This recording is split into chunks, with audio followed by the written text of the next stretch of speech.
রবীন্দ্রনাথ ঠাকুর রচিত ছেলেবেলা আত্মজীবনীমূলক কাহিনীর দ্বিতীয় পাঠে পঞ্চম শ্রেণীর শিক্ষার্থীদের স্বাগত জানাই। এর আগে প্রথম পাঠে আমরা লেখক পরিচিতি, বিষয় সংক্ষেপ এবং নামকরণ নিয়ে আলোচনা করেছি। আজকে দ্বিতীয় পাঠে আমরা কাহিনীতে প্রবেশ করব। আমার জীবনে বাইরের খোলা ছাদ ছিল প্রধান ছুটির দেশ। আমার জীবন বলতে রবীন্দ্রনাথ ঠাকুরের কথা এখানে বলা হচ্ছে। রবীন্দ্রনাথ ঠাকুর নিজে বলছেন তার জীবনের বাইরে খোলা ছাদ ছিল প্রধান ছুটির দেশ। আমি এর আগের পাঠে অর্থাৎ প্রথম পাঠে বলেছি যে রবীন্দ্রনাথ ঠাকুর তার শৈশবের কিছু কথা এই ছেলেবেলা আত্মজীবনীমূলক কাহিনীতে লিপিবদ্ধ করেছেন। তাহলে এখানে আমার বলতে রবীন্দ্রনাথ ঠাকুরের কথাই বলা হচ্ছে। বাইরের খোলা ছাদ ছিল প্রধান ছুটির দেশ। তাহলে বাইরের খোলা ছাদ অর্থাৎ বাড়ির যে ছাদটা, সেই ছাদটা ছিল তার প্রধান ছুটির দেশ। ছুটিতে আমরা যেরকম আনন্দ করে বেড়াই, খোলা ছাদে তিনি সেভাবে আনন্দ করে বেড়াতেন। তাই বলছে ছুটির দেশ হচ্ছে বাইরের এই খোলা ছাদ। ছোট থেকে বড় বয়স পর্যন্ত আমার নানা রকমের দিন ওই ছাদে নানাভাবে বয়ে চলেছে। ছোট থেকে বড় বয়স পর্যন্ত অর্থাৎ একদম শৈশব কাল থেকে বড় বয়স পর্যন্ত আমার নানা রকমের দিন অর্থাৎ রবীন্দ্রনাথ ঠাকুরের নানা রকমের দিন ওই ছাদে নানাভাবে বয়ে চলেছে। ওই ছাদে নানাভাবে তিনি কাটিয়েছেন। বয়ে চলেছেন বলতে কাটিয়েছেন। আমার পিতা যখন বাড়ি থাকতেন তার জায়গা ছিল তেতালার ঘর। আমি লেখক পরিচিতির সময় বলেছিলাম যে রবীন্দ্রনাথ ঠাকুরের পিতার নাম মহর্ষি দেবেন্দ্রনাথ ঠাকুর। বলছেন আমার পিতা যখন বাড়ি থাকতেন তার জায়গা ছিল তেতালার ঘর। তেতলা মানে তিনটে তলা বিশিষ্ট, তাকে বলা হয় তেতলা। একতলা, দোতলা, তিনতলা, সেই তেতলা মানে তিনটে তলা বিশিষ্ট। তাহলে পিতা যখন বাড়ি থাকতেন তার জায়গা ছিল তেতলার ঘরে। তিনি তিনতলার ঘরেই বেশিরভাগ সময় কাটাতেন। তাহলে বেশিরভাগ সময় কোথায় কাটাতেন? তিনতলার ঘরে। চিলেকোঠার আড়ালে দাঁড়িয়ে দূর থেকে কতদিন দেখেছি, তখনও সূর্য ওঠেনি। তিনি সাদা পাথরের মূর্তির মতো ছাদে চুপ করে বসে আছেন, কোলে দুটি হাত জোর করা। চিলেকোঠার আড়ালে, চিলেকোঠা কি? ছাদের উপরে সিঁড়ির ঘর, তাকে বলা হয় চিলেকোঠা। তাহলে সেই চিলেকোঠার আড়ালে, আড়ালে মানে আবডালে, লুকিয়ে, তাহলে আড়ালে দাঁড়িয়ে দূর থেকে কতদিন দেখেছি।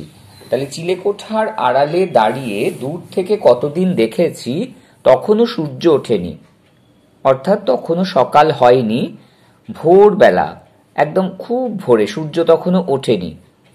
তিনি সাদা পাথরের মূর্তির মতো ছাদে চুপ করে বসে আছেন, কোলে দুটি হাত জোর করা। কে? রবীন্দ্রনাথের পিতা। তিনি ছাদে চুপ করে মূর্তির মতো বসে রয়েছেন, কোলে দুটো হাত জোর করা।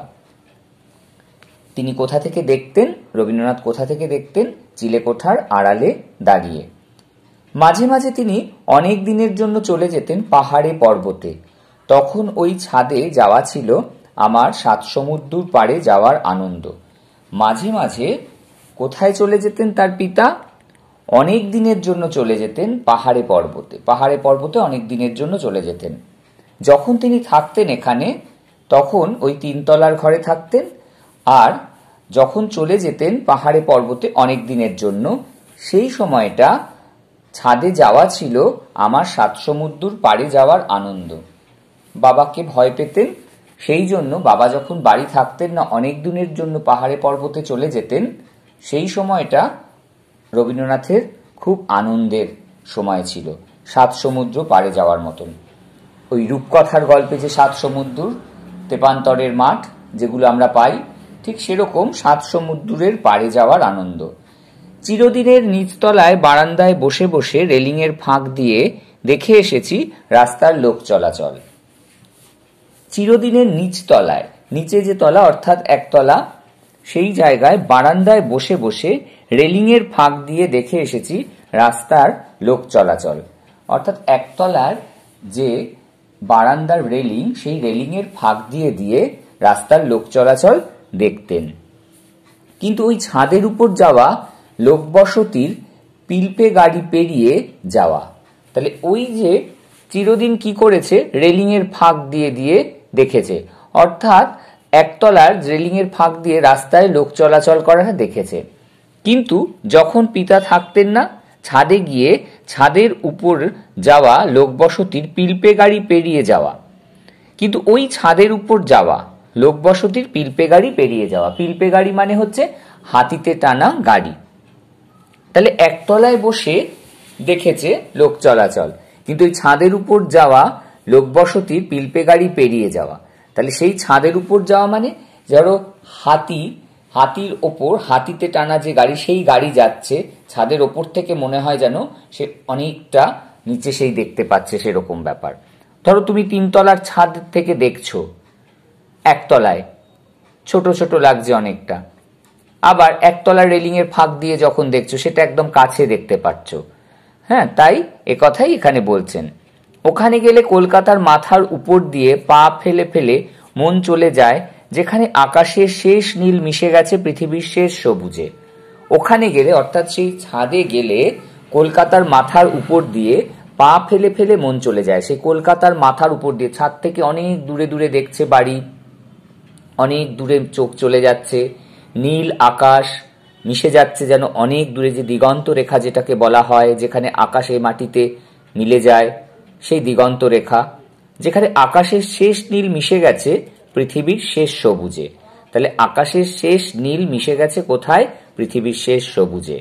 তাহলে ওপর থেকে তিনি যখন দেখছেন আকাশটাকে, এবং সেই আকাশের নীল মিশে যাচ্ছে শেষ সবুজে, অনেক দূরে, অনেক দূর পর্যন্ত দেখতে পাচ্ছেন, সেখানে সবুজ ঘাস বা সবুজ গাছগুলো, সেগুলো যেন দূর থেকে দেখছেন যে আকাশের নীলের সাথে মিলেমিশে একাকার হয়ে যাচ্ছে। যেখানে আকাশের শেষ নীল মিশে গেছে পৃথিবীর শেষ সবুজে, নানা বাড়ির নানা গড়নের উঁচু নিচু ছাদ চোখে ঠেকে। কোনোটা ধরো একতলা, কোনোটা দোতলা, কোনোটা 3 তলা, এরকম নানা বাড়ির নানা গড়ন, তার উঁচু নিচু ছাদ চোখে ঠেকে। কোনোটার উঁচু ছাদ, কোনোটা নিচু ছাদ, সেটা চোখে ঠেকছে, চোখে দেখছে। মধ্যে মধ্যে দেখা যায় গাছের ঝাঁকড়া মাথা, ঝাঁকড়া মানে উস্কো খুস্কো, তাহলে গাছের ঝাঁকড়া মাথা দেখা যায়। মাঝে মাঝে কিছু গাছের মাথা দেখতে পাওয়া যাচ্ছে, অর্থাৎ ঝাঁকড়া চুল যেরকম আমরা বলি উস্কো খুস্কো বড় বড় বেশ, সেরকমই গাছের ঝাঁকড়া মাথা, অর্থাৎ সেরকম কিছু কিছু গাছ দেখা যায় বড় বড়। আমি লুকিয়ে ছাদে উঠতুম প্রায়ই দুপুর বেলায়। রবীন্দ্রনাথ ঠাকুর কি করতেন? দুপুর বেলায় প্রায়ই লুকিয়ে ছাদে উঠতেন। লুকিয়ে কেন? ছাদে ওঠা বারণ ছিল ছোট্ট বয়সে, যদি ছাদটার থেকে পড়ে যায়, কোনো বিপদ আপদ হয়, সেজন্য দুপুরবেলা লুকিয়ে উঠত। আমি লুকিয়ে ছাদে উঠতুম প্রায়ই দুপুর বেলায়। প্রায়ই ছাদে উঠতেন লুকিয়ে লুকিয়ে দুপুর বেলায়। বরাবর এই দুপুর বেলাটা নিয়েছে আমার মন ভুলিয়ে। তার বরাবরই দুপুর বেলাটা খুব ভালো লাগতো। দুপুর বেলার প্রকৃতি, পরিবেশ, সেই জায়গাটা তার খুব ভালো লাগতো, সময়টা তার খুব ভালো লাগতো। সেই জন্য বলছে আমার মন ভুলিয়েছে, দুপুর বেলাটা নিয়েছে আমার মন ভুলিয়ে। ও যেন দিনের বেলাকার রাত্রির বালক সন্ন্যাসীর বিবাগী হয়ে যাওয়ার সময়। ও যেন দিনের বেলাকার রাত্রির, অর্থাৎ দিনের বেলার যেন রাত নেমে আসছে, বালক সন্ন্যাসীর বিবাগী হয়ে যাবার সময়। বালক সন্ন্যাসীর বিবাগী, বিবাগী মানে যিনি সংসার ত্যাগ করেন, সংসার ত্যাগী, তাকে বলা হয় বিবাগী। সন্ন্যাসীরা আমরা জানি সংসার ত্যাগ করে তারা পথে বেরিয়ে পড়েন। তাহলে সেই বালক সন্ন্যাসীর বিবাগী হয়ে যাবার সময় রবীন্দ্রনাথ নিজেকে বালক সন্ন্যাসী বলছেন, এবং সংসার ছেড়ে, অর্থাৎ তার সমস্ত কাজকর্ম সেরে সে যেন বিবাগী হয়ে ছাদে গিয়ে উঠছেন। তাহলে বলছেন যে ওই সময়টা তার খুব ভালো লাগতো। কোন সময়টা? দুপুর বেলাটা। খড়খড়ির ভিতর দিয়ে হাত গলিয়ে ঘরের ছিটকিনি দিতুম খুলে। খড়খড়ি কি? জানলা দরজার কাঠের আবরণ। পুরনো দিনের বাড়িগুলোতে এরম খড়খড়ির জানলা পাওয়া যেত। জানলা দরজার যে কাঠের আবরণ তাকে খড়খড়ি বলে। সেই ফাঁক দিয়ে হাত গলিয়ে ঘরের ছিটকিনি দিতুম খুলে। তাহলে ছিটকিনিটা খুলে দিত। ছিটকিনি কি? ছিটকিনি হচ্ছে জানলা দরজা আটকাবার ছোট খিল, তাকে বলা হয় ছিটকিনি। তাহলে খড়খড়ি দিয়ে হাত ঢুকিয়ে ছিটকিনিটা খুলে দিত। দরজার ঠিক সামনেই ছিল একটা সোফা, দরজার একদম ঠিক সামনে। সেই ঘরটার মধ্যে দরজার একটা সামনে সোফা ছিল। সোফা হচ্ছে বসার জায়গা।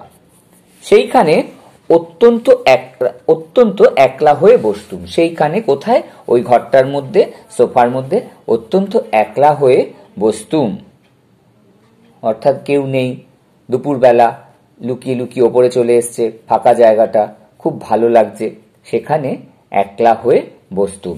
আমাকে পাকড়া করবার চৌকিদার যারা পেট ভরে খেয়ে তাদের ঝিমুনি এসেছে, গা মোড়া দিতে দিতে শুয়ে পড়েছে মাদুর জুড়ে। তাহলে আমাকে পাকড়া করবার মানে, পাকড়া মানে ধরার, পাকড়াও করা, সেই পাকড়া করবার, ধরবার মতন চৌকিদার, প্রহরী যারা পাহারা দেয়, চৌকিদার অর্থাৎ তাকে দেখাশোনা করার জন্য যে পাহারাদাররা ছিল বা যেই চৌকিদাররা ছিল, ধরবার জন্য তাকে ধরবে, অর্থাৎ সে লুকিয়ে লুকিয়ে পালিয়ে পালিয়ে ছাদে চলে আসছে দুপুরবেলা, তাকে যে ধরবে, যারা পেট ভরে খেয়ে তাদের ঝিমুনি এসেছে, অর্থাৎ যে ঠাকুর চাকর তার বাড়িতে তার দেখভালের দায়িত্বে ছিলেন, যারা তার দেখাশোনা করতেন, তারা তখন দুপুরবেলা পেট ভরে খেয়ে তাদের ঝিমুনি এসেছে, গা মোড়া দিতে দিতে শুয়ে পড়েছে মাদুর জুড়ে। গা মোড়া দিতে দিতে ঝিমুনি এসেছে মানে একটা তন্দ্রা তন্দ্রা ভাব, একটা ঘুম ঘুম ভাব। গা মোড়া দিতে দিতে মানে, গা মোড়া হচ্ছে আর মোড়া ভাঙা, মোড়ামুড়ি করতে করতে। তাহলে গা মোড়া দিতে দিতে খাওয়া দাওয়ার পর দুপুরবেলা তাদের একটা ঝিমুনি এসেছে, তন্দ্রা তন্দ্রা ভাব, ঘুম ঘুম ভাব, আড়মোড়া দিতে দিতে, গা মোড়া দিতে দিতে তারা শুয়ে পড়েছে, মাদুর জুড়ে শুয়ে পড়েছে। রাঙা হয়ে আসতো রোদ্দুর, চিল ডেকে যেত আকাশে। ক্রমশ দুপুর গড়িয়ে বিকেল, বিকেলের পর সন্ধে। এই প্রকৃতিটা, আকাশটার কথা এখানে যেন কবি আমাদের সামনে তুলে ধরেছেন। বলছে রাঙা হয়ে আসতো রোদ্দুর, চিল ডেকে যেত আকাশে। তাহলে রাঙা হয়ে আসতো রোদ্দুর, চিল ডেকে যেত আকাশে। তাহলে কি বলছে? রোদ্দুরটা রাঙা হয়ে আসছে, অর্থাৎ আস্তে আস্তে সেটা যেন একটা লালচে আভা তার মধ্যে চলে আসছে। চিল ডেকে যেত আকাশে, দুপুর শেষ, বিকেল হয়ে আসছে, আকাশে যেন চিল ডেকে যাচ্ছে। সামনের গলি দিয়ে হেঁকে যেত চুড়িওয়ালা। তাহলে সামনের গলি দিয়ে হেঁকে যেত চুড়িওয়ালা। হাঁক মানে জোর গলায় ডাক ছাড়া। তাহলে সামনের গলি দিয়ে, তার বাড়ির যে সামনের গলি, সেই গলিপথ দিয়ে হেঁকে যেত চুড়িওয়ালা, যারা চুড়ি বিক্রি করে সেই চুড়িওয়ালা। তখনকার দিনে সেই সময় পাড়ার ভেতরে গলিতে গলিতে বিভিন্ন এরকম সাজ সরঞ্জামের জিনিস বিক্রি করত। চুড়িওয়ালা অর্থাৎ চুড়ি বিক্রি করছে, সেই চুড়িওয়ালা যারা চুড়ি বিক্রি করে তারা হেঁকে যেত। সেদিনকার দুপুরবেলাকার সেই চুপচাপ বেলা আজ আর নেই। তাহলে সেই সময় দুপুরবেলাকার সেই চুপচাপ বেলা, সেই যে চুপচাপ চারিদিকে সবার একটা ঘুমানো বা চারিদিকে কাজকর্ম সেরে লোক চলাচলও কমে যেত, তার ফলে দুপুরের দিকটা একটা চুপচাপ হয়ে যেত চারিদিকে। বলছেন যে সেদিনকার দুপুরবেলাকার সেই চুপচাপ বেলা আজ আর নেই। তাহলে সেই যে চুপচাপ বেলা সেটা আজ আর নেই। এখন আর কিন্তু সেরকম চুপচাপ হয় না, অর্থাৎ যত দিন যাচ্ছে লোক সংখ্যা বাড়ছে, গাড়ি বাড়ছে, লোকের চলাফেরা বাড়ছে, লোকের কর্মপদ্ধতি পাল্টাচ্ছে, তার জন্য সেই যে দুপুরবেলার চুপচাপ সেই ব্যাপারটা কিন্তু আর নেই। আর নেই চুপচাপ বেলার ফেরিওয়ালা। ফেরিওয়ালা মানে যারা জিনিস ফেরি করে বেড়ায়, যারা জিনিস বিক্রি করে, পথে বা দাঁড়ে দাঁড়ে ঘুরে ঘুরে কোনো জিনিস বিক্রি করে, এমন ব্যক্তিকে বলা হয় ফেরিওয়ালা। তাহলে সেই সময়ের যে দুপুরবেলা ফেরিওয়ালারা বা তারা চুরি বিক্রি করে করে বেড়াচ্ছে, সেই সময় হেঁকে হেঁকে বেড়াচ্ছে, সেই যে চুপচাপ বেলা এখন আর নেই।